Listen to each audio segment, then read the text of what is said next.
Good evening everyone, welcome to the official YouTube channel of JAIIB CIB English Medium. So first let me know, is audio and video both are okay? Are we good to go?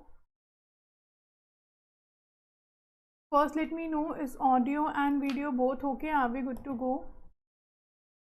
Good evening to all of you. How are you all?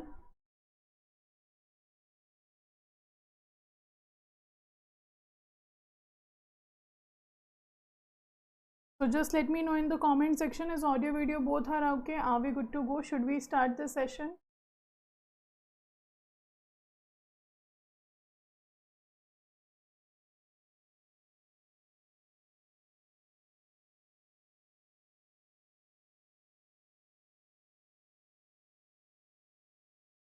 Is everything okay? So this is our session regarding the PPB, principles and practices of banking, and we are starting a mini marathon from today onwards. Earlier also the certain mini marathon have been conducted by Soumya ma'am and me. If you haven't checked that, do check that on the JAIIB CIB English Medium channel. It is available there. Apart from that, also from today onwards we are starting our mini marathon. So the mini marathon A, then B, then C and D we will be doing. Apart from that, we have also started our revision batches from yesterday only. Yesterday we had the one class, and today at 9 PM we have the second class in the revision batch. If you haven't enrolled yet, do enroll soon, so that as IEIFS we will be able to clear the PPB exam as well. Okay, so let's start the session. Today we are going to talk about the module A, and these are the units of module A. It covers your total 21 units.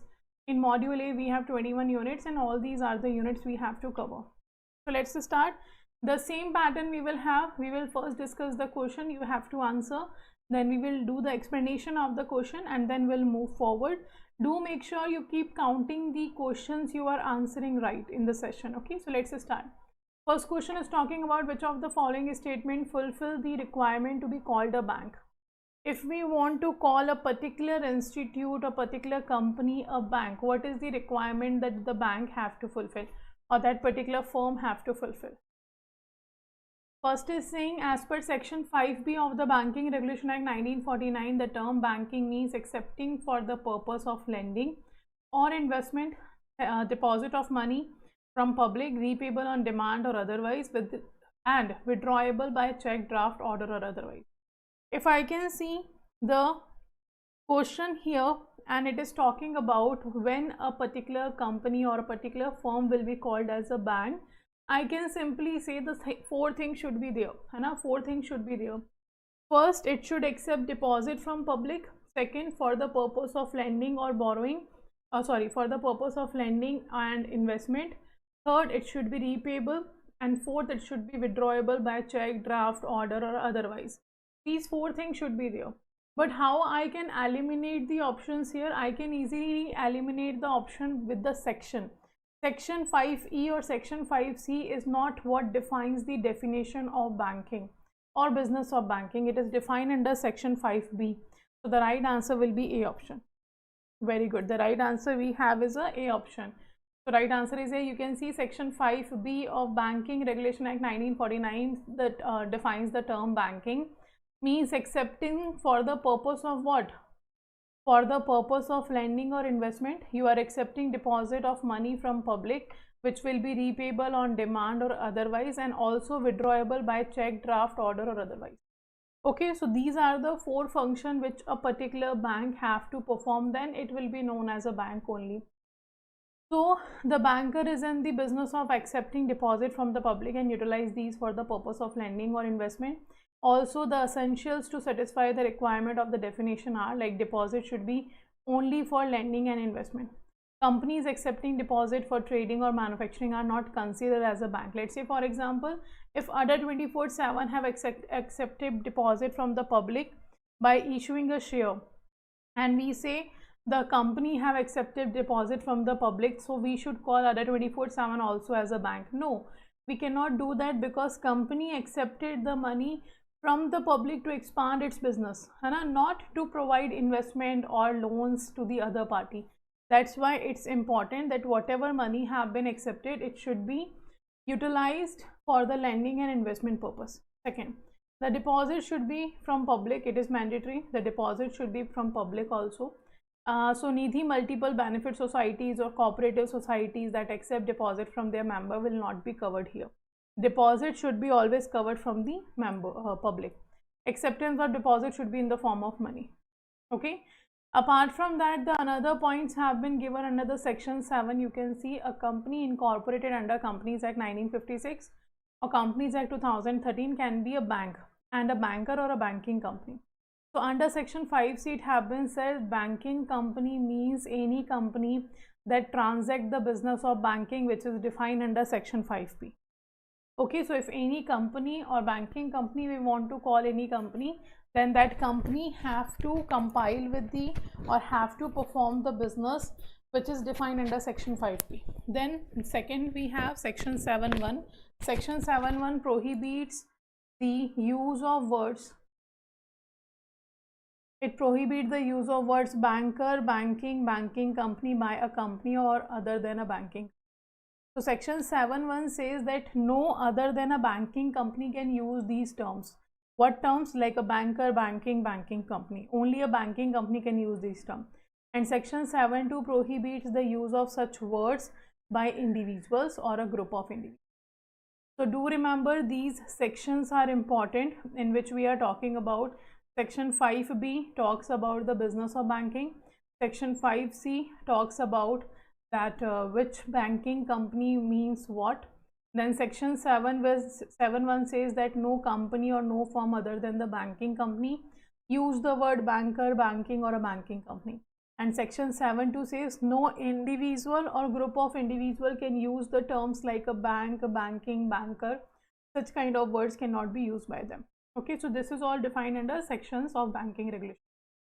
Second, under CTS, alteration, correction on checks are dash for the protection of customers as well as banks. So CTS we know, check truncation system it is. We know what is CTS, it is a check truncation system.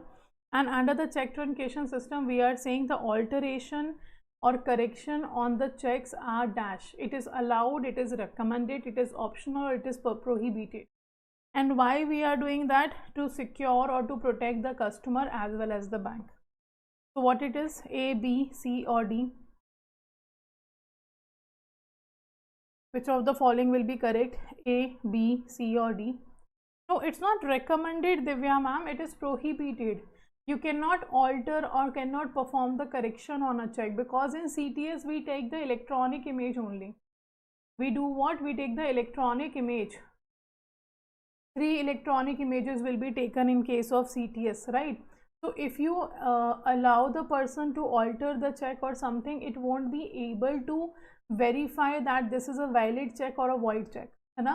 That's why it was said that you are not allowed to perform any kind of alteration, and if any altered check received to the bank have to return it. Bank will not take a electronic image and forward to the paying bank, cannot be done that.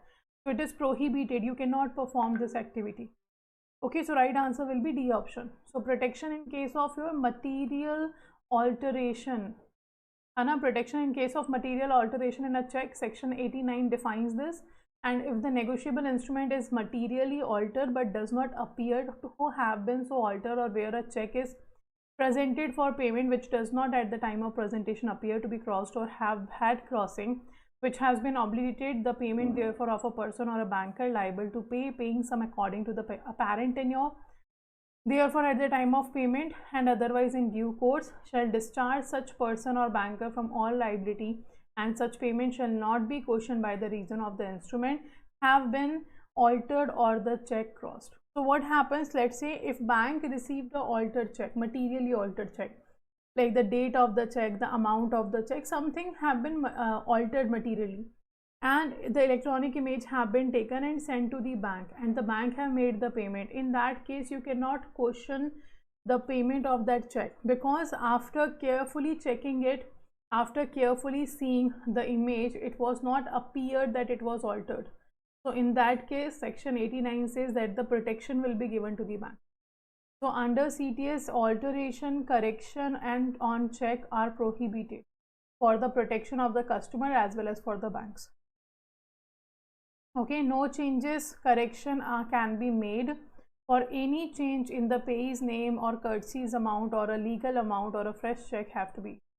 If you want to change anything in particular check, it will be simply said that you are not allowed to make any kind of alteration. You have to issue a new check if amount have to be checked, the name of pay have to be changed, or anything. If you are even changing a date, a minor changes if you want to do, that will be done only after issuing a new check. You cannot make alteration in the already given check.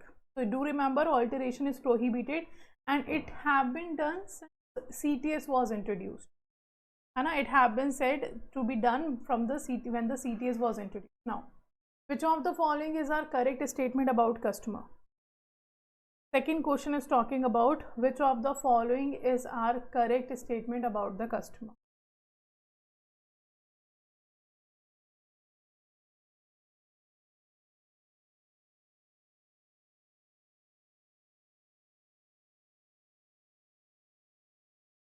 First is saying ordinarily a person who has an account in a bank is considered as a customer. Second, a person or entity that maintains an account and or has a business relationship with the bank or conducts or transaction with the bank. Third, any person or entity connected with the financial transaction which can pose significant reputational or other risk to the bank. And a wire transfer or issue of a high value demand draft as a single alteration, or all of the above. So which statement is correct about a customer, like to whom we can call a customer?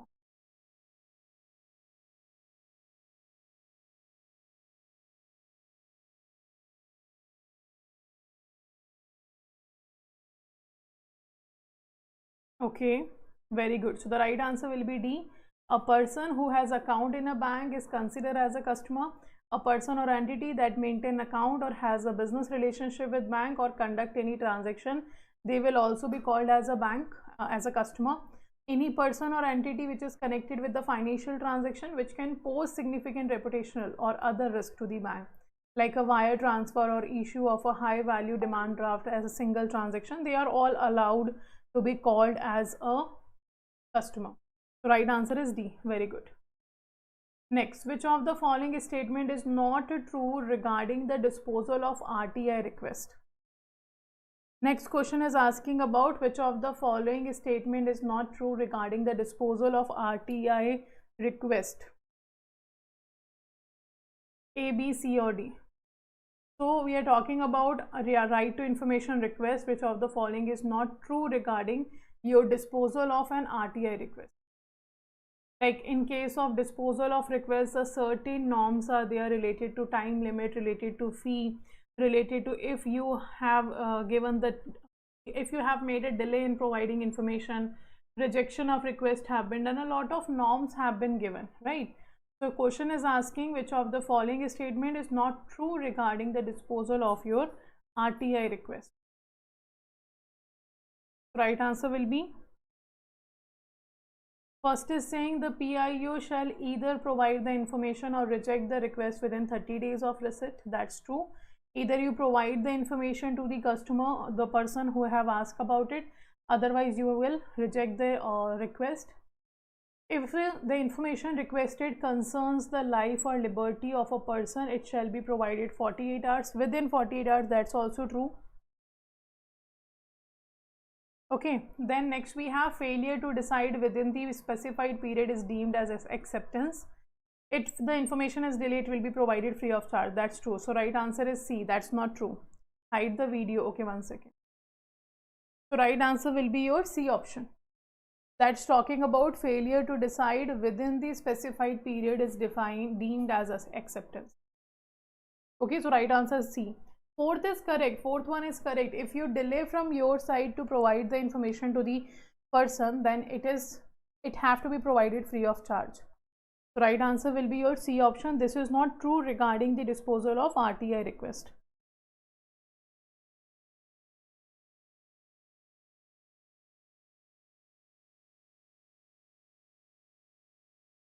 Okay. Now next. You can see the norms for disposal. First, we have a time limit. If we talk about the time limit, the PIO shall either provide the information or reject the request within 30 days. Okay, first thing important, do remember this. Second thing is saying if it concerns the life or liberty of a person, then you have to provide the information within 48 days. Okay, and failure to decide within the specified period is deemed as refusal. Clear then? Intimation for additional fee, where a decision is taken to provide the information on payment of any further fee representing the cost of providing the information. The PIO shall send a suitable intimation to the person making the request. If required additional fee, the PIO will send the information to the person making the request for the additional payment. Then access to disabled, where access to the record or a part thereof is to be provided to a person sincerely disabled, the PIO shall provide the assistance to enable the access. It's the responsibility of the PIO to help it out. Additional fee for printed or electronic form, where information is given in printed or in electronic form, further reasonable fee will be charged from the person, except from the person who are of the below poverty line at the following rate. So if you are providing a physical report or information in any electronic form, then you have to charge additional fee, but not with from the person of the below poverty line. Like you have to charge 2 rupees for each page in A4 size or A3 size paper created or copied. Second, actual charge or cost price of a copy in a larger size paper. Then actual cost or price for sample or models. Inspection of records, no fee for the first hour, but 5 rupee for each 15 minutes or fraction thereof thereafter. Okay, so these are the additional charges which will be taken if you are providing the information to the person for printed or electronic form. Then if there is a delay in providing information, the information will be provided free of charge. If delayed by the public staff, then rejection of request, if rejected, the PIO shall inform the reason, the period within which an appeal can be preferred, and the particular of the appellate authority. Like you have to reject the information with the reason, like why the request have been rejected. Forms of information shall be orderly be provided in the form sought unless it needs disproportionate resources or it detrimental to the safety preservation of the record. So the kind of form you are providing information should be taken care as per the safety and preservation of the record.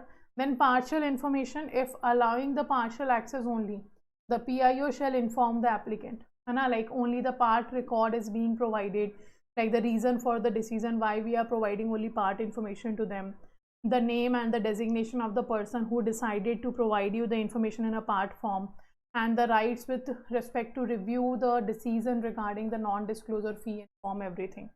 So these are the certain norms regarding your disposal of your RTI request. Okay, do remember all of these. The more important part is this, like how many days or how many hours will be taken here. Apart from that, this is also important, like if it is delayed, it will be provided free of cost. But remember these 3 points are more important comparative to the whole information of disposal of request.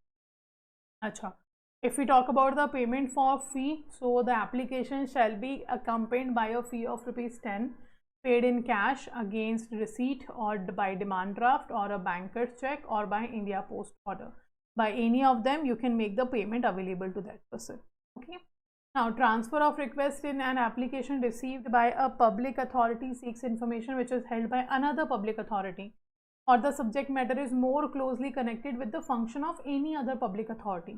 So it or part of it shall be transferred within 5 days of receipt, and the applicant have to be informed that this is the information which will be available with this public authority, and we are transferring your request to this authority, and for that you can take a 5 days. This period of 5 days will be excluded in reckoning the time of 30 days.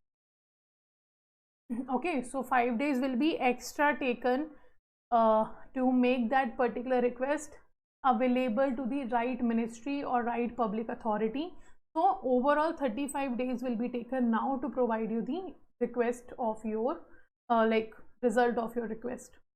So third party information, if it is there, the third party means a person other than the citizen making a request for the information, and it includes a public authority. So where a central public information officer considers disclosing any information or record part of it which relates to that will be supplied by a third party. Okay, and it will be treated as a confidential by that third party, that they have got the information. So these are the whole condition of disposal of request of your RTI request. And the request for information may be rejected where it will involve an infringement or copyright subsisting in a person other than the state. Applicant be informed the reason and the particulars of the appellate authority and the period within which to appeal. So if you are rejecting the request, you have to inform that why you are rejecting it, and you have to inform to the applicant. Information exempt from disclosure. These are the information which cannot be disclosed, they are exempt from disclosure. So disclosure expressively forbidden by law or may constitute contempt of court.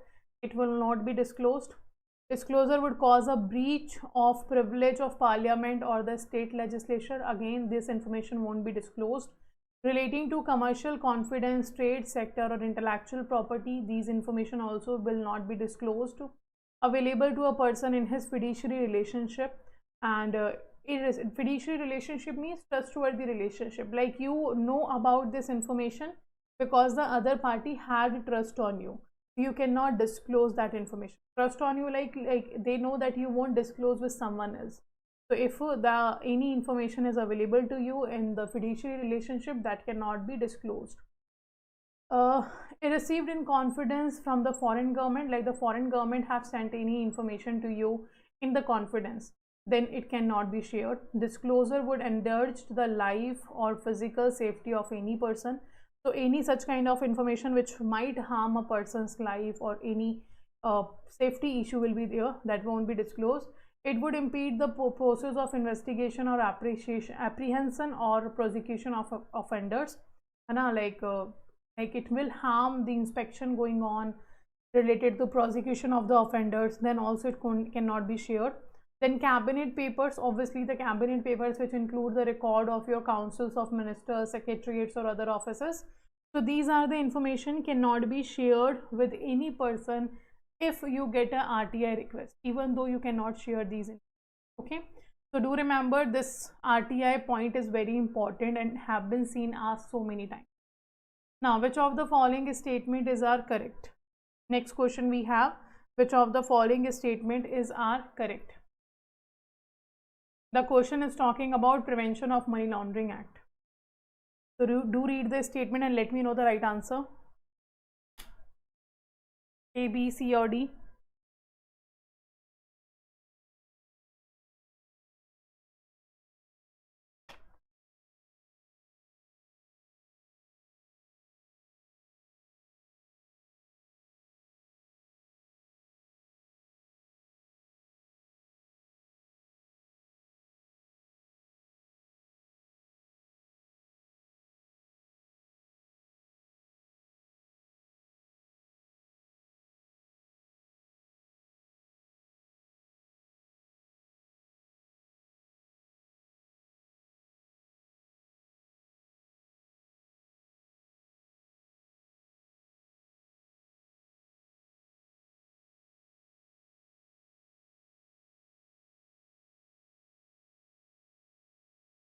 Which will be the right answer?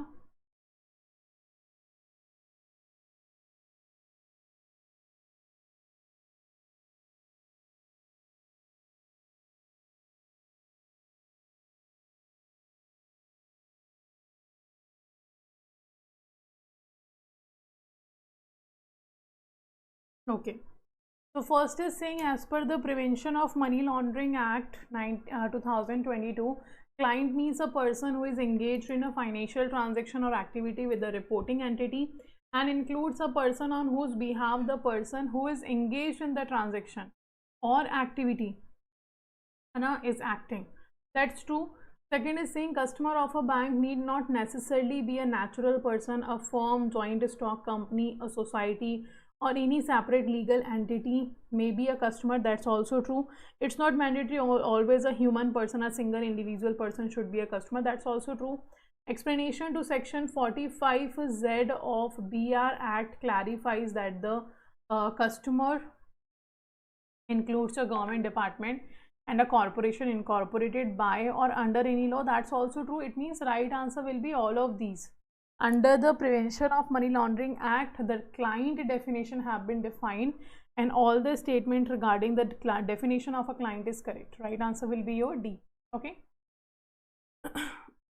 So you can see here, as per the Prevention of Money Laundering Act, client means what? Client means simply a person who is engaged in a financial transaction or activity with a reporting entity, and includes a person on whose behalf the person who is engaged in transaction or activity is acting. Second, a customer of a bank need not necessarily to be a natural person, a firm, joint stock company, society, or any separate legal entity. Also can be a customer. Section 45Z of BR Act clarifies that the customer includes a government department and a corporation incorporated by or under any law. So since the banker customer relationship is what? It is contractual. It follows that any person who is competent to contract can open a deposit account with the bank branch or his choice. And so simply any person can become here the client of a bank under the Prevention of Money Laundering Act 2020. Next question we have, which of the following are the main feature of a debtor-creditor relation? And this is the primary relationship which the bank and customer create. This is the primary relationship, because here the bank is a debtor and customer is a creditor, and customer becomes creditor when customer opens a bank account. So this is the primary relationship between a bank and customer. When a customer opens a bank account in a bank, customer become a creditor and the bank become a debtor. So you have to answer which of the following main feature is correct. The bank is free to use the money in a way most beneficial to it. The customer should make a demand of payment. It's not to pay voluntarily. The demand should be made in a specified manner, in writing, by check, draft, withdrawal, form, order, or otherwise during working hours. Fourth is saying the creditor does not have any security from the debtor, that's a bank. And E is all, not also, E is all. Which of the following will be correct? Like the main feature of your debtor-creditor relationship. A, B, C, or D?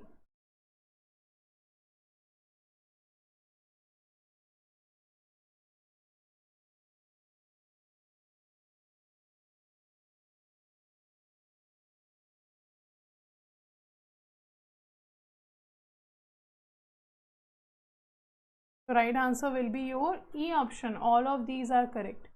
And a right answer will be what? Right answer will be all of these are correct. All are the features of a debtor and creditor relationship. Like bank can decide where to use the deposit of a customer. And wherever bank feels like this is the way, if I invest this money, the best return I will get on it, so bank can invest in. Second is also correct, like customer should make a demand of payment. It's not like the bank will come to your home and telling you Diwali is coming, let's have a 50,000 rupees from your account to spend on the Diwali expense. No, you have to ask for your withdrawal. Bank won't come voluntarily to give you the money. That's also correct. The demand should be made in a specified manner. It's not like you can call a bank and says send 50,000 rupees in my to my home from my bank account. No, you have to properly made a request to withdraw the money. The creditor does not have any security. That's true. If I have deposited a money in a bank, it's not like bank have given me a collateral. Bank won't give me a collateral. So all the features are correct. Right answer is E. Right, all the features are correct. Right answer is E. So you can see the bank is free to use the money in a way most beneficial. Customer should make a demand of payment. Bank is not required to pay voluntarily.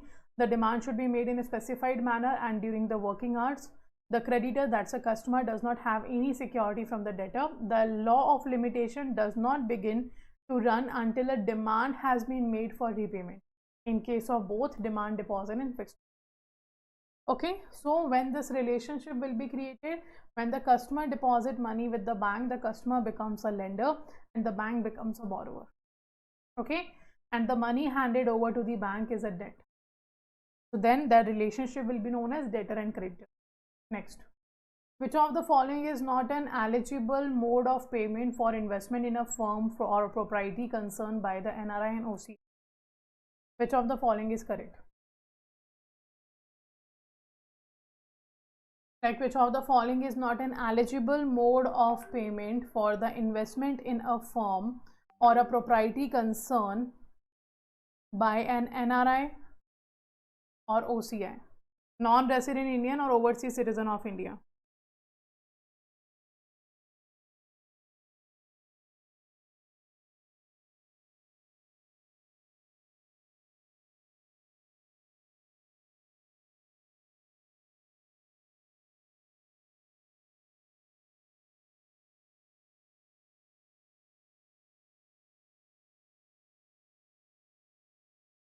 A, B, C, or D?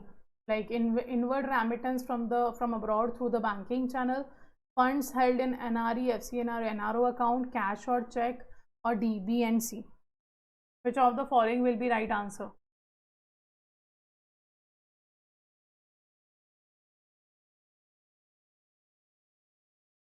No, it's not D, B and C. B is correct. You can, the funds available in your NRE account, FCNR account, NRO account, that can be utilized. But by the payment of cash and check is not acceptable. Okay, payment of cash and check is not acceptable.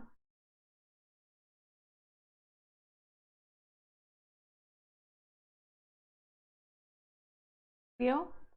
So this is the right answer. C option will be right answer. You can see the mode of payment for investment in the firm or propriety concern by NRI OCI should be inward remittance, and it can be the fund available in your NRE, FCNR, NROB account, but the cash or check is not eligible mode of payment here. Now, a dash is a person. Filling the blank question, it is a dash is a person or firm that holds and administers property or assets for the benefit of a third party.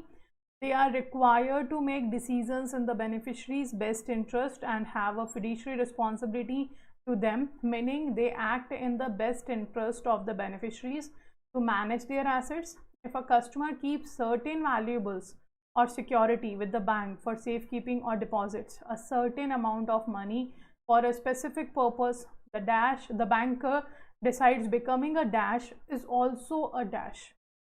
So which of the following will be right answer? Which of the following will be a right answer? Yes, C was the right answer, because C, cash and check is not a right way to make a payment for the investment in firm or propriety concern by the NRI or OCI. That's why C was the answer. Okay, now let me know the answer of filling the blanks. Which of the following will be the answer of filling the blanks? A, B, C, or D?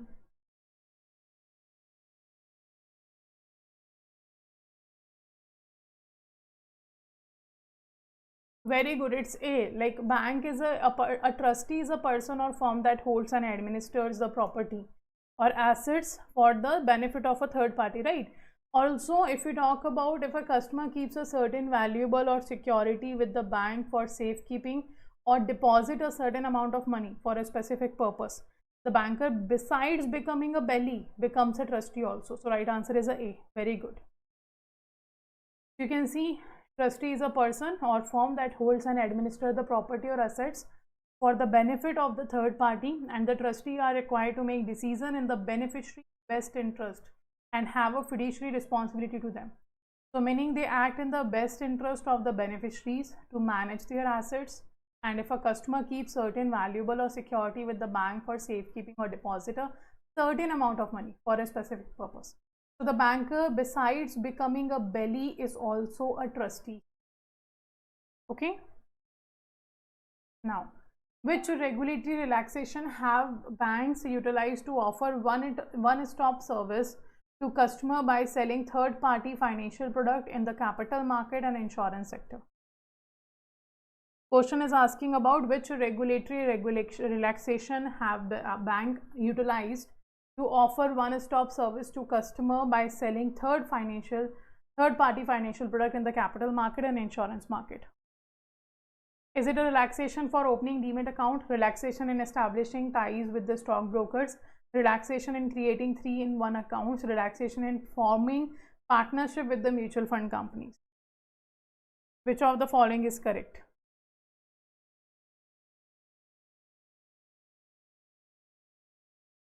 A, B, C or D?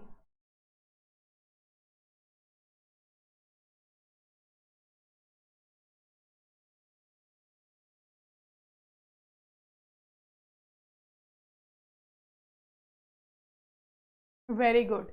That's a C, relaxation in creating a 3-in-1 accounts. है ना, relaxation in creating what? In creating a 3-in-1 account. Clear?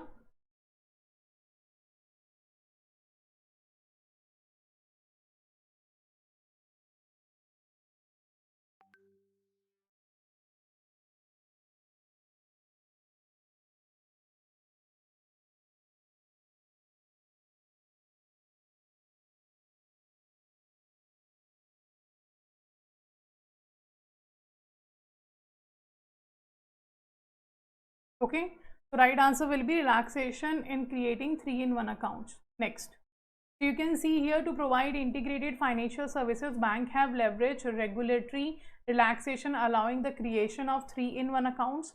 These accounts combine your demat account, your trading account, your savings and current account, enabling customer to access a range of financial products from both capital market and insurance sector. Okay.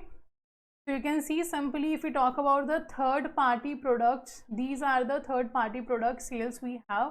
With the view to providing one-stop services to their customer, bank have tapped the opportunity made available through regulatory relaxation for the banks to sell the third party financial product. Okay, and pertaining the mainly to capital market, insurance sector.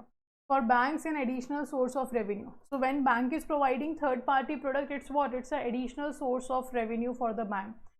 So customer get financial services at one place. For capital market and insurance sector, it adds to the depth. So you can see, first is demat account. Demat account tie up with the depository participant. Okay, second, some banks also register as a depository participant here, which provide you the demat account by which you can perform the transaction, or you can maintain your all kind of securities in an account. Then trading account is there, tie up with the stockbroker. 3-in-1 account is there. It linked your demat account, your trading account, your savings or current account. Then we have a mutual fund, tie up with the various mutual fund companies. Life insurance policies, bank tie up with the life insurance company. The health insurance policy, bank tie up with the health insurance company. Then vehicle insurance or house insurance, etc. are there. It tie up with the general insurance company. So all these are what? They all are the third party product of a bank, right? They all are a third party product of a bank which provide these services to the customer. And why bank is providing these third party product? Because bank is earning profit on it. Like bank is getting commission on providing these products. Okay. Now, positive pay in CTS, bank may consider making it mandatory in case of checks for amount of what? 50,000 and above, 1 lakh and above, 2 lakh and above, 5 lakh and above. In one case, your positive, in which amount the positive pay in CTS bank may consider making it mandatory in case of your checks for amount of A, B, C or D.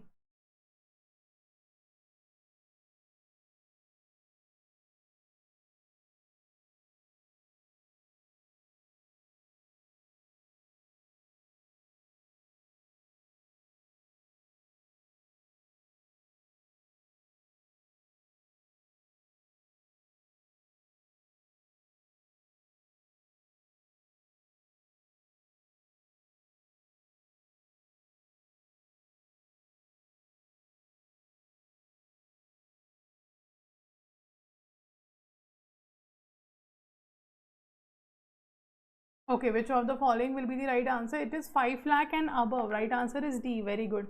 It is 5 lakh and above. So right answer will be your D option. So CTS positive pay system is actually introduced by RBI on 1st January 2021.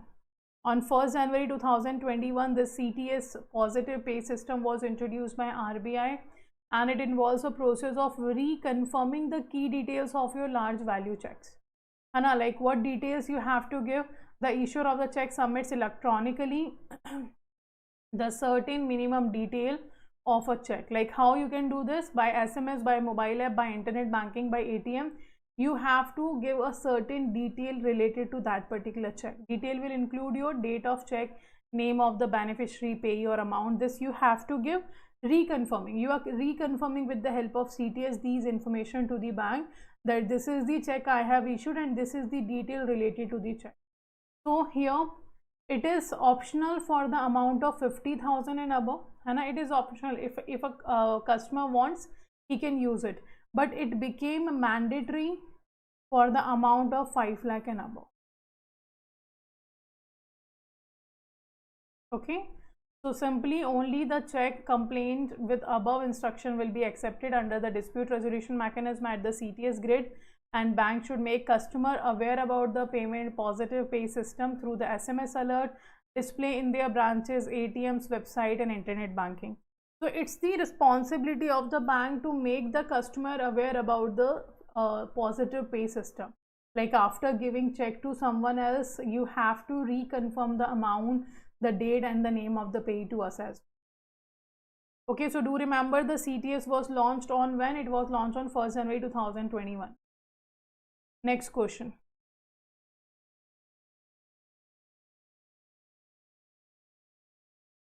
Yes, individual bank board can decide, like individual bank can make it mandatory for 1 lakh and above as well.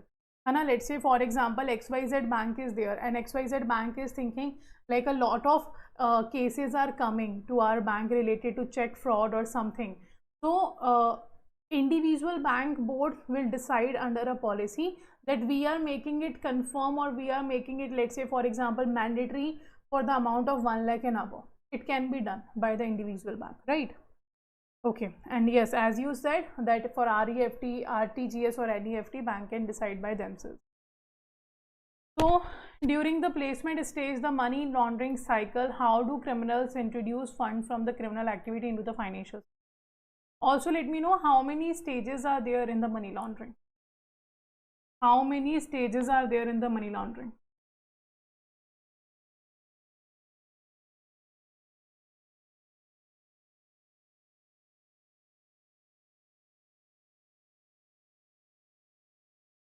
Okay, so by multiple bank deposit, offshore investment, cryptocurrency transaction, so you are placement stage you are at. So you will be opening a multiple bank account and entering the illegal money into the legal financial system. So right answer of yours is a option. Okay, right answer will be your A option. 3 stages are there, that's true. And the stage placement, layering and integration, these are the 3 stages. Okay, you can see what is money laundering. Money laundering simply do what? Conversion of black money into white money. Okay, what actually the money laundering is? It is conversion of black money into white money. This process is known as a money laundering. Okay, so money laundering is process whereby the origin of funds generated from criminal activities. In the criminal activities, it can be drug trafficking, gun smuggling, corruption, is concealed and these funds are infused in the financial system, appearing as if these originated from the legitimate source. So often such funds are deployed in a legal activities or in a legal legitimate assets. So corruption, tax evasion, Ponzi scheme, other financial crimes, cyber crimes are closely connected with the money laundering, and the funds from these crimes now form a substantial portion of the money laundering funds. Like criminal crimes now constitute a significant part of your criminal activities as well. Okay. Next, the third component of the triad today is terrorist financing. Now the terrorist financing is also a kind of a illegal activity by which people are transferring money from one to another. With growth of several terrorist organizations, big or small, the terrorist financing have assumed a large proportion. Like a lot of people are using the banking channels for the purpose of what? For the purpose of your terrorist financing. So this became, it covers a large proportion also. So terrorist financing has a developed link with the money laundering, as for both purposes similar modalities are used. And money laundering, terrorist financing, financial crimes, they all are interconnected. They all are interconnected, and people are using the same channels of banks to make their illegal money or their wrong money into the into your legal money. Okay, so Financial Action Task Force is also there. It also kind of a global organization set up for evolving measures to taken the financial sector businesses and certain non-financial businesses and profession for prevention of money laundering. So FATF also gave us the anti-money laundering norms and the combating financing of terrorism activities. They are known as the FATF Standard 2012. So money laundering, terrorism financing are considered as a criminal activities across the world. So FATF also provide us the definition, or not a definition but the recommendation regarding the same, like what should be done to control these things in the global level, at the global level. Okay, and these are the 3 stages: placement, layering and integration. First we place our money in the banks, in the multiple bank accounts. We enter our money into legal financial system of the country. Okay, and first we place this money into multiple bank accounts by entering in the financial system. Then in layering we create a complex network of transaction. We create a complex network of transaction, and this complex network of transactions will be at layering. After that we create our personal asset, and we show our personal asset to the public and to the government, and that's the integration stage. So what happened, let's say I have a black money, for example I have a black money, and what I have done, I actually use that money to deposit in a bank account. So I opened a multiple bank account and deposited my money in the different bank accounts. Let's say for example I have done that, and by depositing money in a bank, it's not a solution. My money didn't become a white money till now. I just entered the black money into legal financial system by opening a multiple bank account. Then from the bank accounts, I will be creating a complex network of transaction. From account A to B, B to C, C to E, E to Z, Z to Y, Y to X, X to A. So this kind of complex network I created. Or might be I will be investing in the market in a complex network. Like some money I invested in share market, some in mutual funds, some in commodity market, some in derivative market, some in FDRD, some in your real estate, some money I invested in a gold, some I invested in the insurance policy. So I created a complex network of transaction, so that easily nobody will be able to find out where the money is coming from and where the money is going. So I have created complex network of transaction. That's a layering stage. Third stage is your integration, in which you create your own personal assets. Let's say for example I purchased a bungalow, I purchased a luxurious car, I started my own business. Now if somebody asks me from where you have got this bungalow, from where you have started your business, so I can simply say that I invested in the mutual fund, got a return of 28%, I purchased a bungalow. I invested in the real estate, got a better return of 50% return, so I started my own business. So now in the integration stage, whatever personal asset I have created, I can show a legal source of income of it. From where? From the layering stage. This is your placement. Okay, this is what? This is your placement. Now, which of the following option correctly describe the relationship between a banker and the customer? In the layering, you create a complex network of transaction, Ajay sir. Like you are transferring money from one to like multiple accounts, you have made the transfers of your money, and then in the end money came to your bank account. That's a layering. You created a multiple layer of your money in the different markets or in a bank accounts. And in placement, you are entering your money in the legal financial system. Let's say I have taken a let's say I have taken a bid from someone, for example. That's a black money, and the person have given me in the form of cash. The cash is available in my bank account. So I am entering that cash by depositing a money in a bank account. That's a placement. You place your money in the legal financial system. And in layering, that money you will use to create a multiple layers. Clear? Let me know.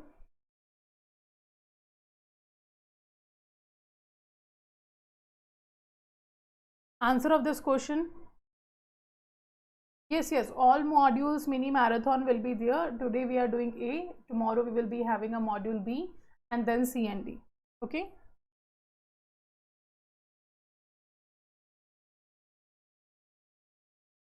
So banker is a debtor and a customer is a creditor. That's the right relation. creditor and debtor relation, agent and principal relation, indemnity holder and customer is an indemnifier. All the statements are correct. All the statement shows a multiple relation between a banker and a customer. Correct. Acha, this is a virtual library of yours where you will find all the sessions PDF and the link as well on a one place only. So the link of this virtual library is available in your description of a video. So go to the link, save this link, and you will find the sessions link as well as PDFs. Both are available at the same place for you. Okay. Now, Mr. Patel, a young professional, is seeking financial institution to manage his savings effectively. He is interested in account that offers both liquidity and the potential for reasonable returns. Which type of deposit account Mr. Patel consider here?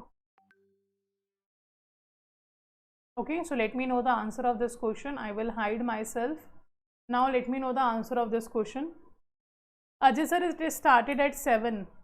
At 7 p.m. we start the class. Yes, today we have a paid class at 9 p.m. Yes sir. So we'll take at 9 p.m. we'll take the paid class, and till then we will be doing the mini marathon. Okay. So let me know the answer of this question.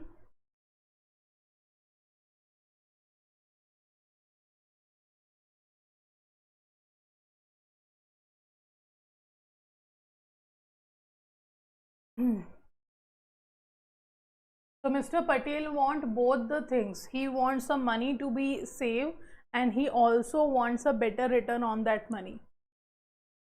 So demand deposit, time deposit, hybrid deposit, non-resident deposit.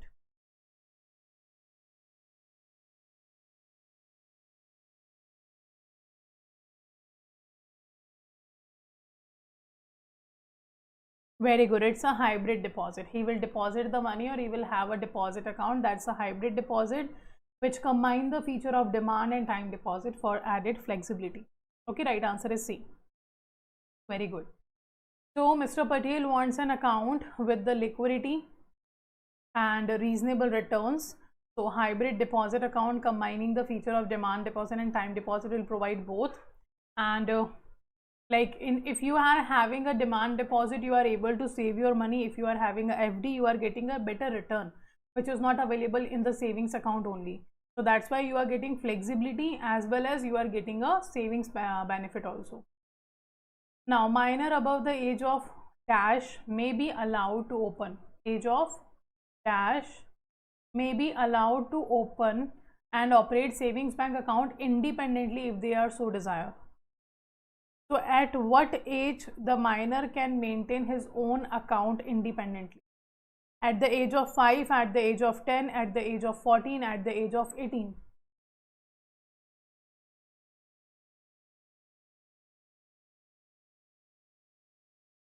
We are asking about a minor.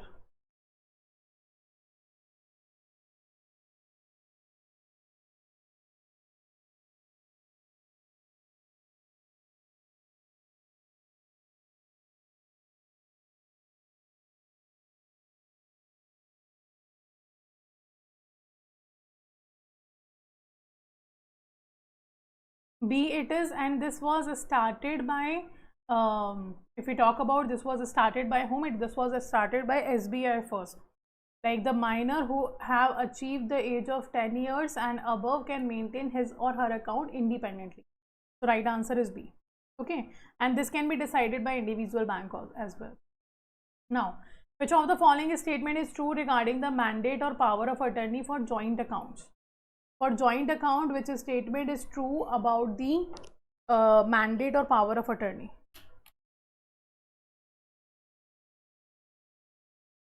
A, B, C or D?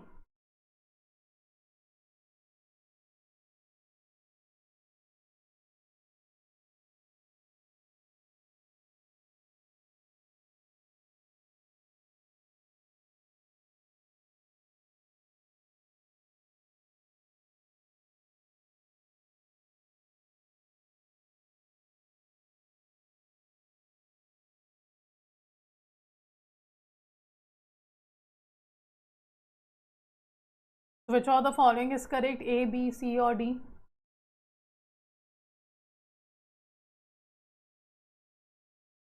D answer, everyone is going with the D. First is saying only one joint account holder needs to sign the mandate or power of attorney. That's wrong. The first is wrong. A third party cannot be authorized to operate a joint account. A clear instruction about the operation of the account need not to be obtained if more one person have unauthorized. All joint account holders have to sign the mandate and power of attorney. Correct. Right answer is D. All the members have to sign the power of attorney or the mandate. What is mandate? A person competent to enter into a contract may authorize another person to open and operate an account on his behalf, and this authority can be granted by a mandate or a power of attorney. So let's say if any person is incompetent to enter into a contract, may authorize the another person to open and operate account on his behalf because he is incompetent.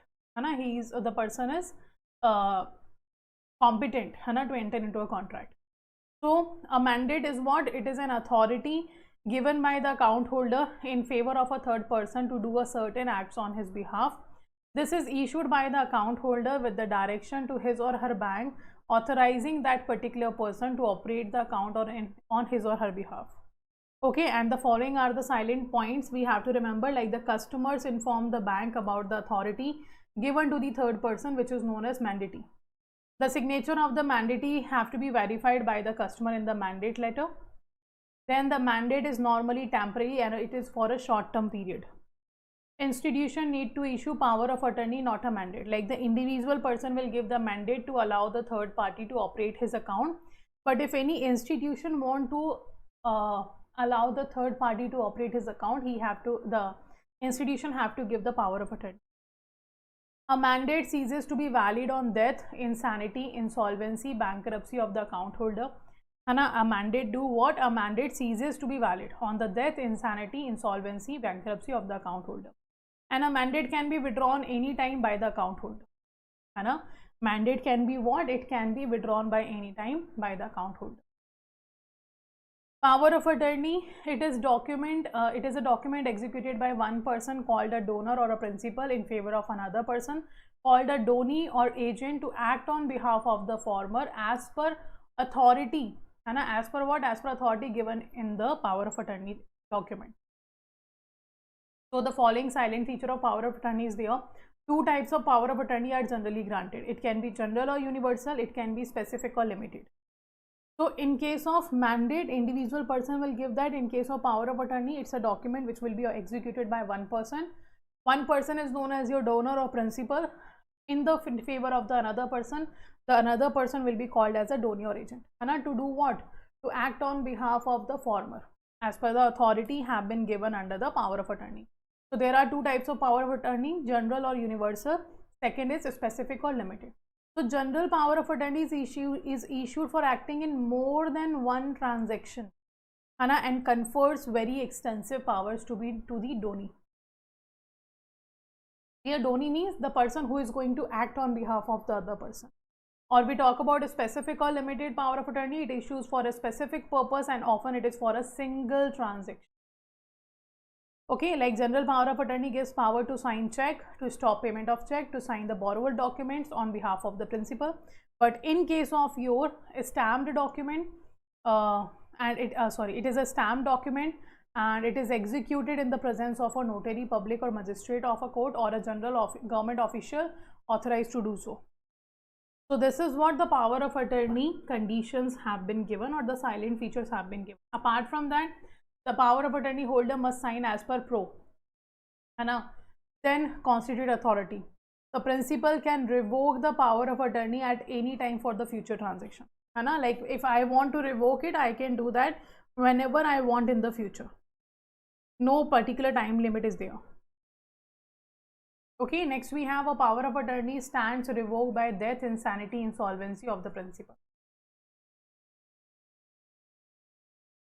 Okay, next we are talking about what? Simply a power of attorney stands revoked by the death, insanity or the insolvency of the principal.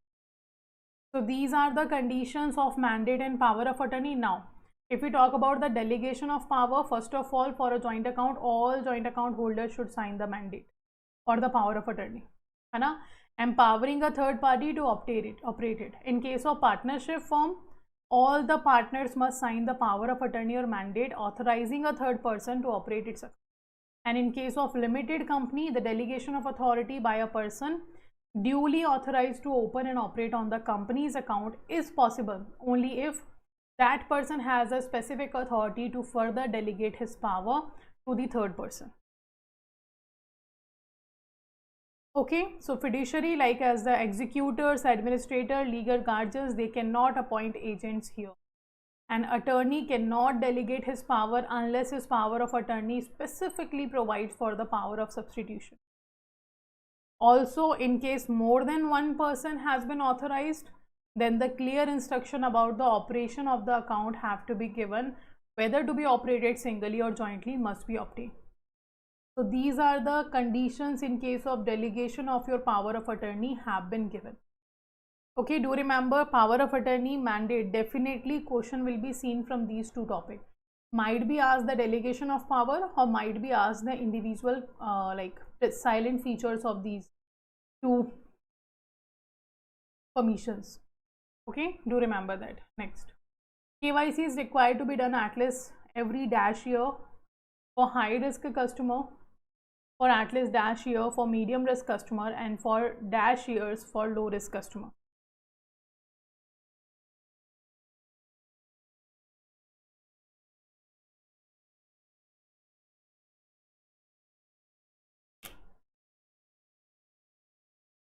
So what is the duration if we talk about in case of your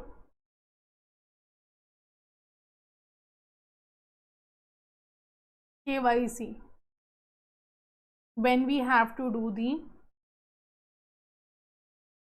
periodic updation of the KYC?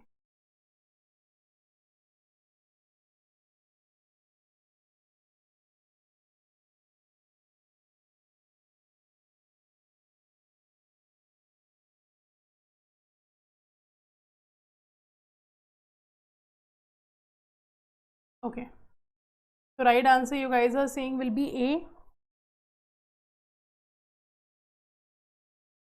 Okay, in case of high risk customer every 2 years, in case of medium risk customer every 8 years, in case of low risk customer every 10 years. Very good. Right answer is your A.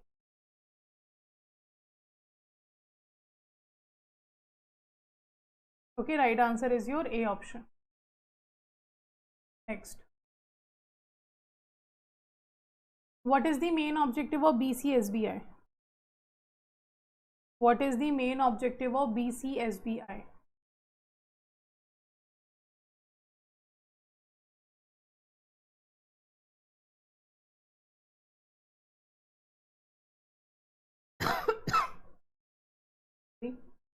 The main objective of BCSBI. So BCSBI is not working anymore. Its dissolution have been done in 2021 only. But what is the main objective of having it, and which committee actually addressed the issue related to the BCSBI?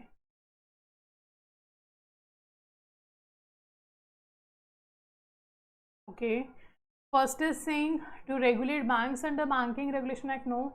To ensure that customer gets what they are promised by the bank. That's true. To promote the interest of bank, to monitor the performance of RBI, obviously not. So right answer is BCSBI actually works to make sure that whatever the banks have promised to their customer, they are providing these services to them or not. So right answer is your B.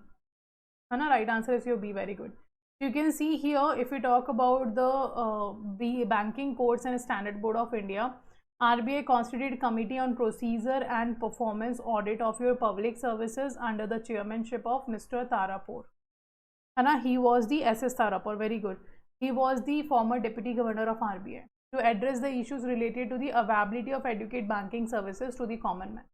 And the mandate of the committee includes identification of factors and that inhibited the attainment of best customer service and suggesting steps to improve the quality of banking services to the individual customer. So the committee recommended setting up your basic banking codes and Standard Board of India. And if we talk about further, BCSBI was registered as a separate society under the Society Registration Act 1880, and it was formed in 2006. It was an independent banking industry or kind of a watchdog to ensure that the consumers of a banking services get what they are promised by the bank. And the main objective is to plan, evolve, prepare, develop, promote, publish comprehensive codes and standard for the banks for providing for fair treatment to their customers. Like the bank have promised a lot of things. We will do this, we will do that. These are the things what bank has promised to the customer. Are they providing these things or not? That will be checked by the BCSBI. Also, it to function as an independent and autonomous body to monitor and ensure that the codes and standard adopted by bank are adhered to in letter and spirit while delivering the services. Also, BCSBI had in collaboration with Indian Bank Association evolved the 2 codes. How many codes have been evolved? 2 codes have been evolved. First is Code of Banks Commitment to Customers, issued in 6, revised in 18. And second is Code of Banks Commitment to Micro Small Enterprise, issued in 8, reviewed in 2012 and again in 2015. So these are the 2 codes, do remember them. Okay, if we talk about the present status, in February 2019, the RBI opined the function of BCSBI are being handled departmentally and advised the BCSBI to take steps for its dissolution. So in February 2019, the dissolution of BCSBI have been done. Okay, and BCSBI has discontinued operations related to the object of the trust effecting from 1st April 2019.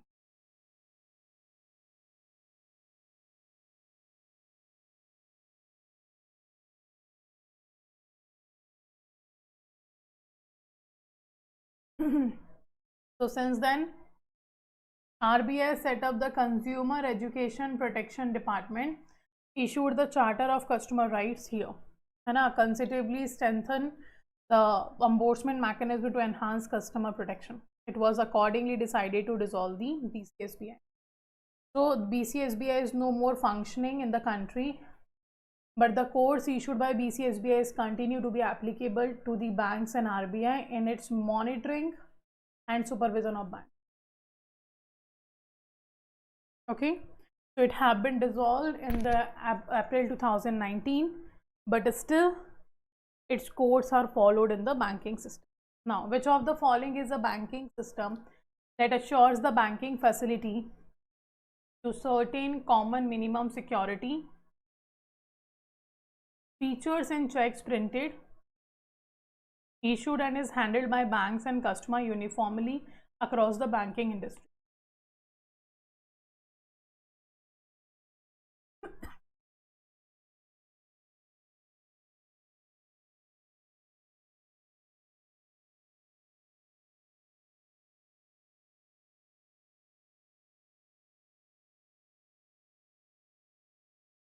Is it CCP, CTS, ECS or CDP? CDC, sorry. A, B, C or D? Obviously it is CTS, right? It is a check truncation system, correct.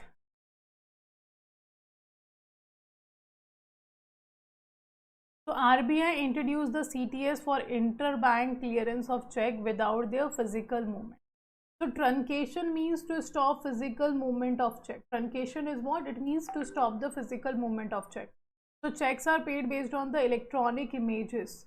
And under the Negotiable Instrument Act, IT Act, Bankers Book Evidence Act, the legal framework for check truncation and e-checks was put in place in 2002. So CTS was introduced with effect from 1st February 2008 and it is now fully operational in the country. And the MICR based check processing has been discontinued. It have been removed, it have been discontinued. We are using CTS 2008. The characteristics of CTS, you can see, it is an electronic image of a paper check. Okay, only the banks involved and the clearing house, they can truncate a check. Truncate a check means creating an electronic image of a check. The drawer and holder of a check cannot truncate. So the bank involved and the clearing house, they are only allowed to create an electronic image of. The electronic image of check truncation substitutes the physical check from point and time of truncation onwards. Truncation is done only during the course of clearing cycle to reduce the time taken for realization. Okay, so do remember this. Truncation is done only during the course of a clearing cycle. The paper check after truncation is kept in the custody of the bank or clearing house that truncated the check, and the addition of the digital signature of the truncating bank or clearing house to be in the electronic image of the check truncation is optional here. Okay, so it has been said that these are the characteristics. And if I talk about the CTS check image, there will be 3 images. So CTS in India uses the combination of grayscale and black and white images to take the image, and there should be total 3 images need to be taken of the CTS check. First will be front gray, second will be front black and white, and third will be back black and white. These 3 images have to be taken, okay, and will be forwarded for the payment purposes. Here now. Next we have, can bank ask for additional document during the CDD procedure? What is CDD? Customer due diligence. So in the customer due diligence procedure, can a bank ask for the additional documents? Yes, no, or only in case of high risk customer if considered necessary. In what case it will be accepted?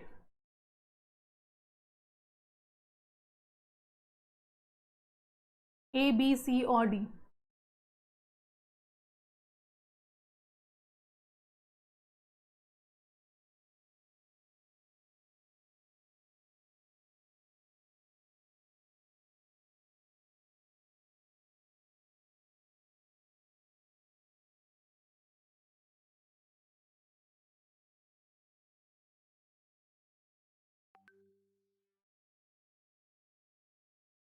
Okay, D, everyone is saying.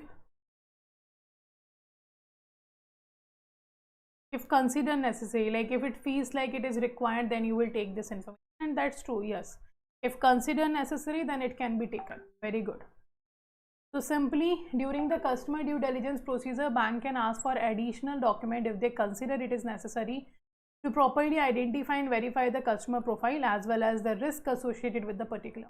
So the procedure is what? It is integral in preventing frauds, money laundering and other financial crime, and the need for extra document can be dictated by the variety of factors including but not limited to, and the perceived risk level of customer. So the nature of banking products or services requested and the specific regulatory requirement that the bank must adhere to in conducting the CDD have been defined.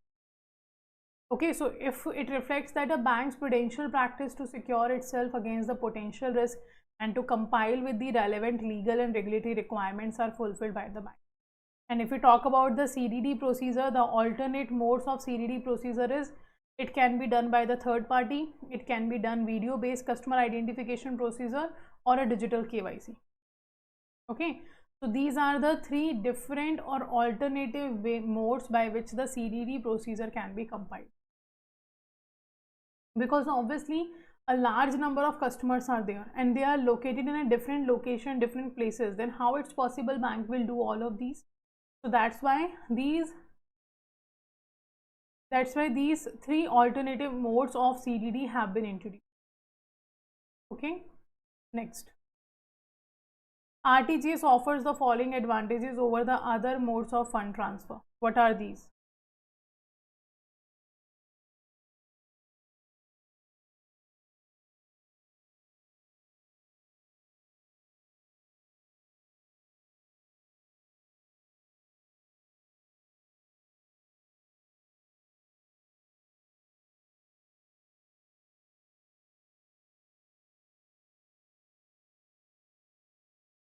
It is a safe and secure system for fund transfer. RTGS transactions or transfer have no amount cap, and the system is available on all the days on a 24/7 365 basis, and there is a real-time transfer of funds on the beneficiary's account. And the next is all of the above.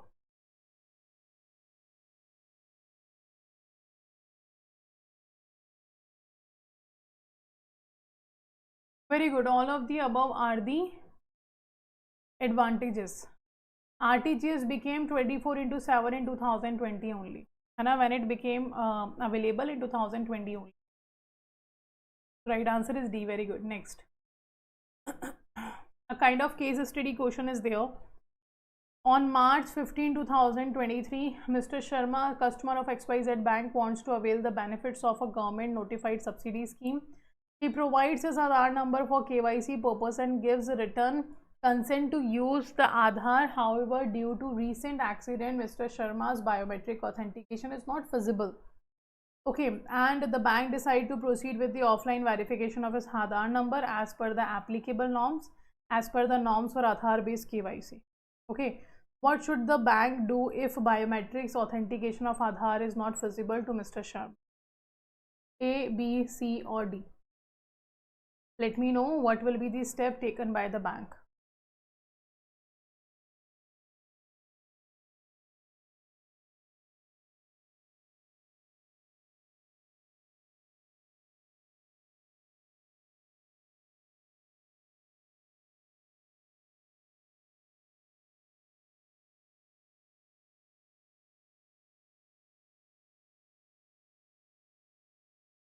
What will be the action of the bank in that case?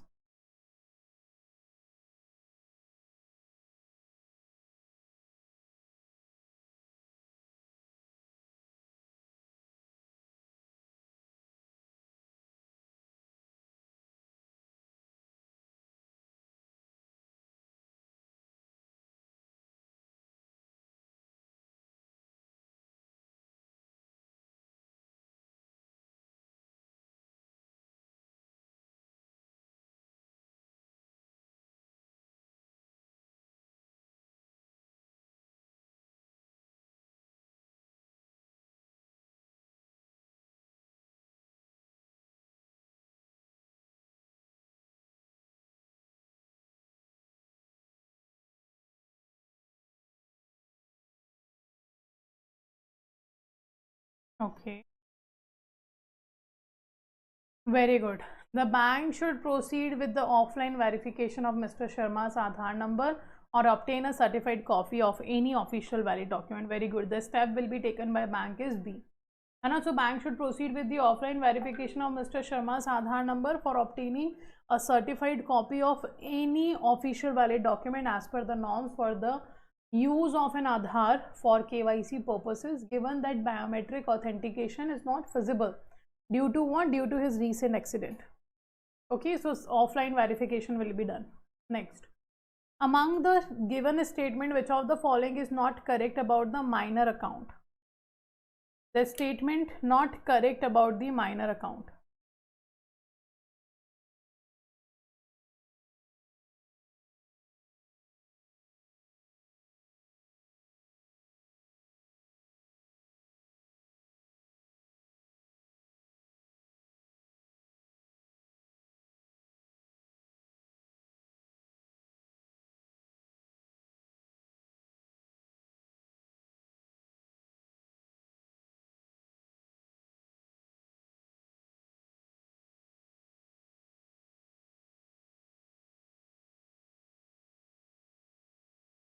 First is saying stepmother and stepfather are also included in the definition of natural guardian. Second, the balance may be given to the minor once he or she reaches majority. If the guardian passes away while the minor is still minor, RBI has authorized the mother also to sign as a guardian, and if a married minor girl has a major husband, he will be the natural guardian. Very good. The stepmother and stepfather can never be come under the definition of a natural guardian. They won't be come under a natural guardian. So right answer is A. Very good. Next. Filling the blanks. Next question we have about filling the blanks.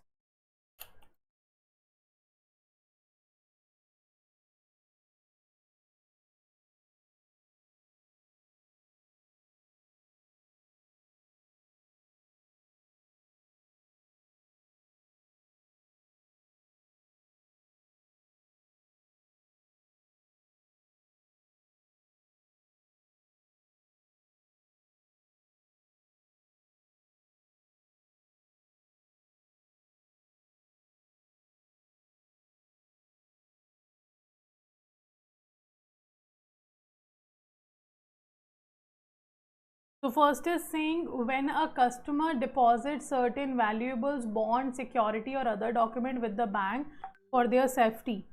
Okay, safe custody for their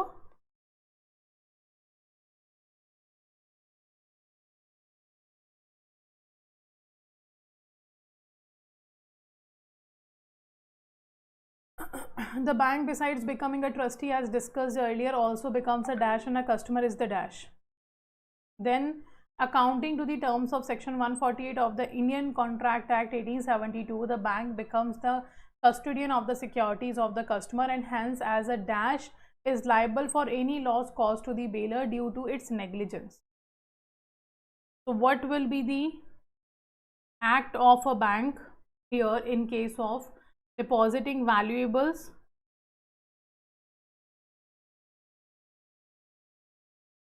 and in case of Indian Contract Act 1872? So right answer is first, when a customer deposits certain valuable bonds, securities or other document with the bank for their safe custody, है ना? So the bank as well as trustee, bank also become what? Bank also becomes a belly. So if belly is there, you can easily eliminate the other option. Right answer is your B. है ना? Right answer is your B. Easy to find out because bank, apart from becoming a trustee, bank also become a belly, and the only first statement, first answer is belly in the second option. So we can eliminate the other. So right answer is B. So you can see when a customer deposits certain valuable bond, security, other document with the bank for their safe custody, the bank besides becoming a trustee, it also becomes a belly, and the customer becomes the beller here. So according to the section 148 of Indian Contract Act, the bank becomes custodian of the security and the customer, and hence a belly is liable for any loss caused to the bailer due to its negligence. Find the lost goods. Section 71 Indian Contract Act should return any increase in goods, animals to the true owner.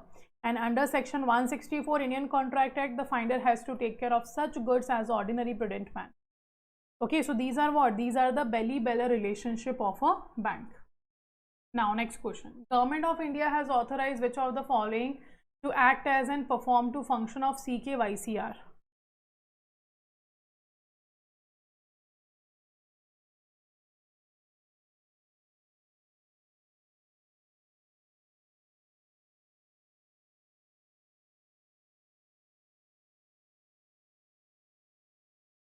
A, B, C or D? So Government of India has authorized which of the following to act as and to perform the function of central KYC registry? Is it a CERSAI, is it a CIBIL, is it a UIDAI or RBI? A, B, C or D?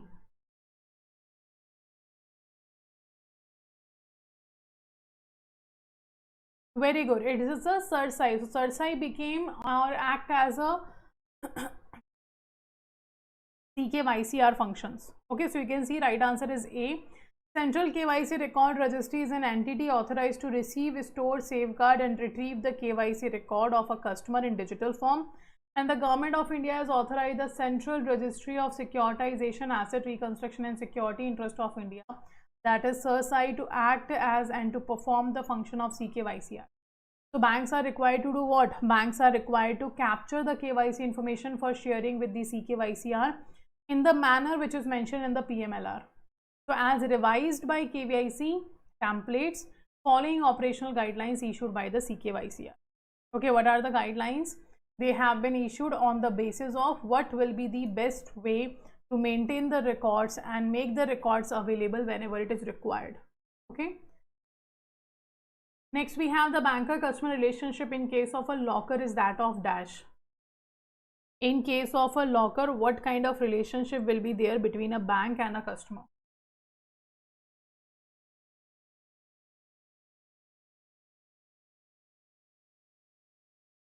A, B, C or D?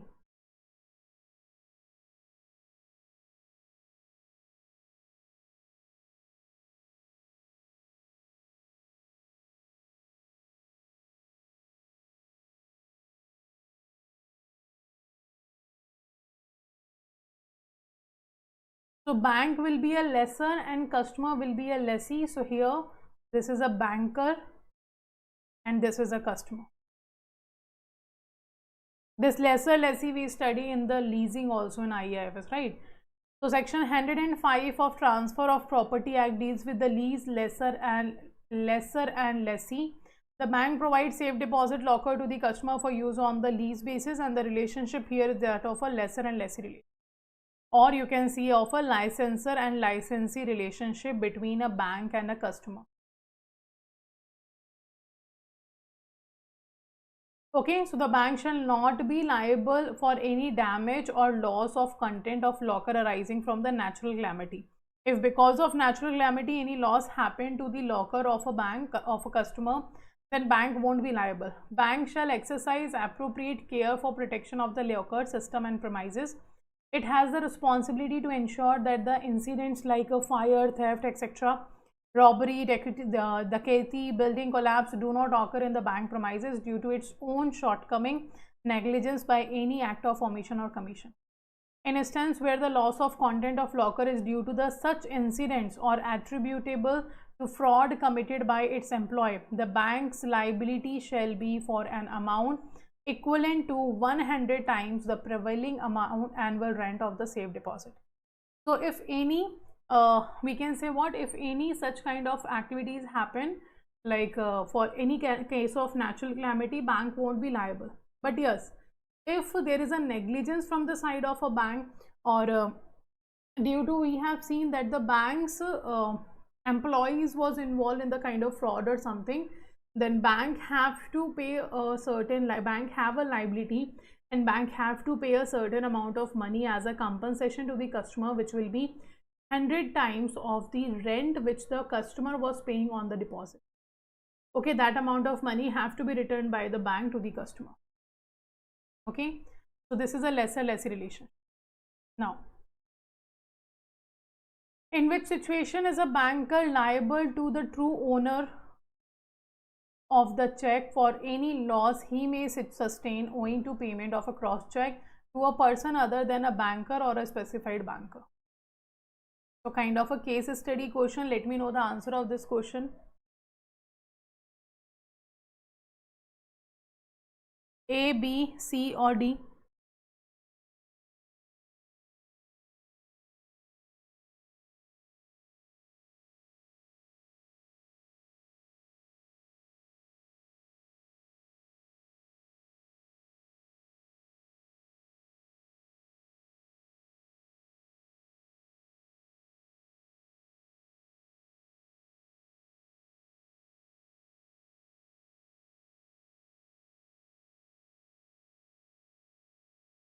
A, everyone is going with?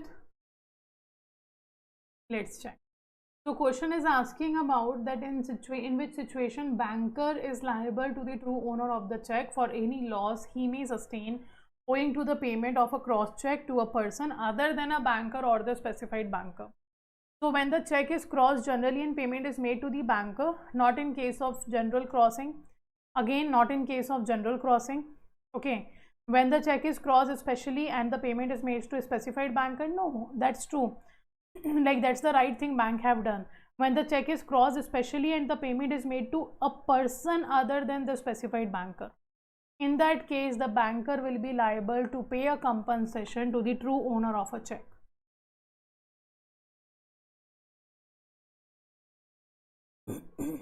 Okay, when the check, bank will be liable when the check was asking to be paid to a specified banker but it have been made to any person by the bank. So bank is liable here. Bank have to pay the compensation or the loss that the true owner of a check have faced because of the negligence of the bank. Okay, so right answer is D. Section 128 of Negotiable Instrument Act protect the drawee bank while paying cross check. If the check is crossed generally, it can only be paid to a banker, and if the cross is specifically crossed, it have to be paid to the specified banker. And the payment must be made in due course. And if a banker pay a cross check to someone other than the banker or a specified banker, they lose their protection and can be held liable to the true owner of a check. Okay, and this is under what? Section 128 gives the protection to the banker. But if banker have made payment to any person apart from the specified banker, then the protection won't be given to a bank under section 128. The customer identification procedure is to be carried out at a dash. Sorry. Customer identification procedure is to be carried out at dash while establishing a banking relationship, carrying out a financial transaction, both 1 and 2, or none of the above. Which of the following is the case where the CIP have to be done?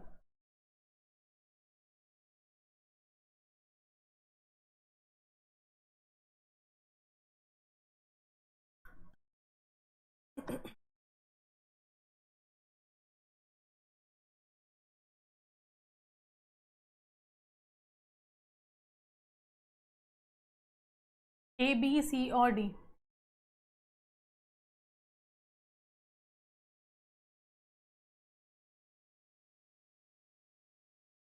Very good. The right answer is your C, both 1 and 2. While establishing a banking relationship or carrying out a financial transaction, in both cases it have to be done. Very good. Now, right answer is C. So you can see customer identification procedure includes identifying and verifying the identity by using reliable, independent source document, data or information. Customer identification is required to be done in following cases. First is while opening an account or establishing account-based relationship. Second, undertaking international transfer for non-account holders. If a doubt arises about authenticity of an existing customer or adequacy or correctness of information about the customer. Selling any product including the third-party product, loading, reloading, prepaid travel card for the value of over 50,000. Then carrying out a transaction or a series of connected transaction which is valuing over 50,000 for a walk-in customer. Then when there is a doubt that a customer is intentionally structuring transaction below the threshold limit of 50,000. Because if it goes over the 50,000, the customer identification procedure have to be done. So customer by intentionally performing or structuring a transaction less than 50,000 so that he do not have to go through the CIP. In that case also CIP have to be done. Okay. What is the maximum tenure of a SNRR account? What is the maximum tenure of an SNRR account?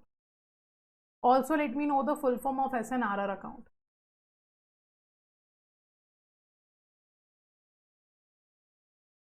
A, B, C or D?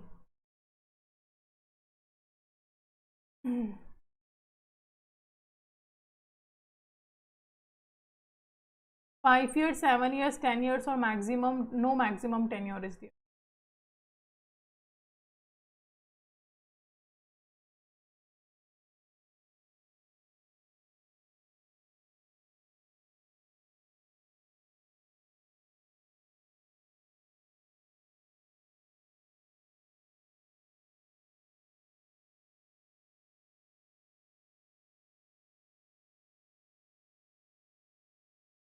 Okay.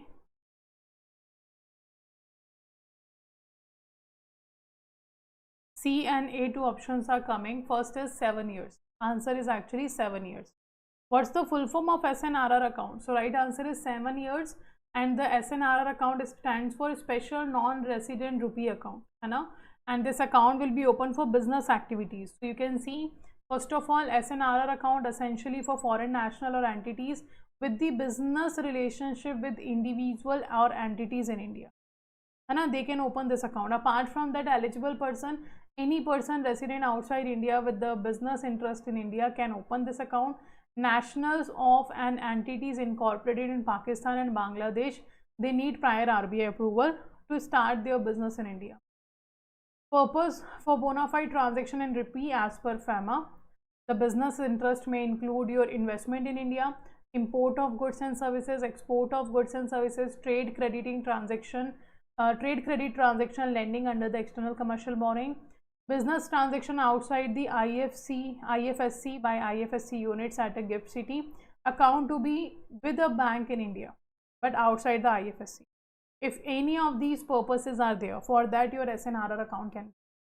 Tenure, you can see the concurrent of tenure of the contract or period of operation and the business of account holder, maximum of 7 years, except for the activities specified above. So RBI approval required for the renewal of your account. Then the business wide segregation, if we do here,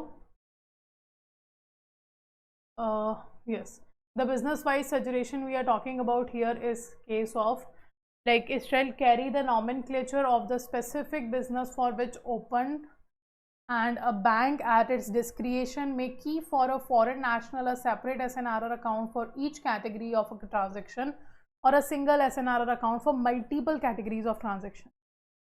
If it can identify, segregate the account, them categorize by. Then transaction in the account, the debits and credits and the balance shall be incidental and commensurate with the business operations.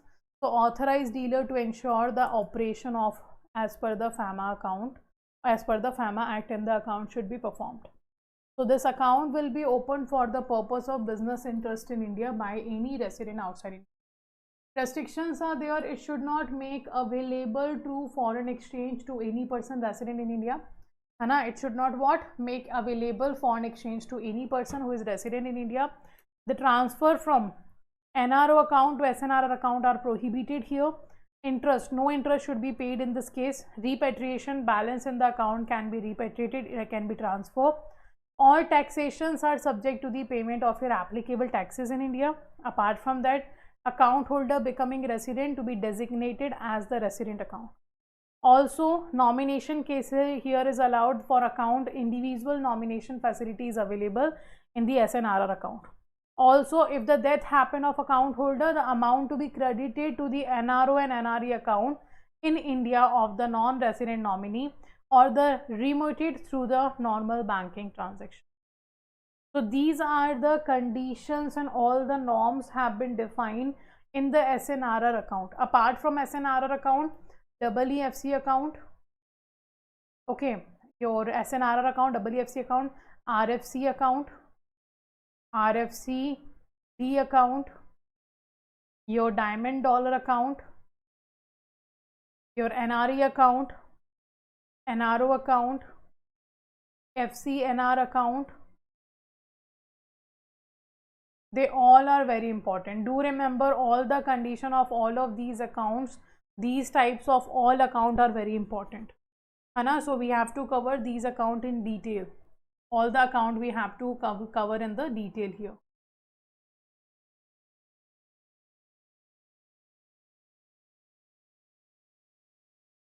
Clear? Okay, so now the remaining questions we will be discussing in the main marathon of ours. So today we will be ending here, and to get the PDF of this session you have to simply go to the virtual library for your JAIIB October 2024, which is given in the description to all of you. From there you can find the PDF of the session, as well as you can check the link of all the important sessions there. Apart from that, if you haven't enrolled yet in the Adda 24/7 or Officers Adda 24/7 Power Pack batch, then do enroll by visiting the Adda 24/7 application. Let's say this is your application. Okay, here you will find the home page. On the home page, simply go to the JAIIB CIB section, go to the JAIIB October, and you will find the Power Pack revision batch here is available. This is your Power Pack revision batch of AFM and PPB, both started. Do check the study plan given here. These are the all 4 subject study plan. So the 3 remaining subject study plan you can check. Then click on the buy now option and enter a code here that will be Y496. Another code we have here is Y496 that will give you maximum discount. So apply this code, you will find here 80% discount, 1% additional discount will be given to you if you purchase from the Adda 24/7 application. And do remember, we are having a mini marathon tomorrow as well for the module B at the same time 7 PM only on JAIIB CIB English Medium channel. So do not forget to join the mini marathon of module B tomorrow as well. Same time, same channel it will be available. Okay. And the PDF of the session will be available in the virtual library to all of you after this session ends. And also do not forget to subscribe the channel JAIIB CIB English Medium, because on this channel all the upcoming important sessions will be available to you, and all the best for your preparation for your PPB exam as well as for AFMA paper. And I see you in the class after 15 minutes in our revision batch. Okay, so that's all for today. Thank you all for joining the session. Take care everyone. See you after 15 minutes in the paid classes, and tomorrow again on the JAIIB CIB English medium channel with the module B minimum.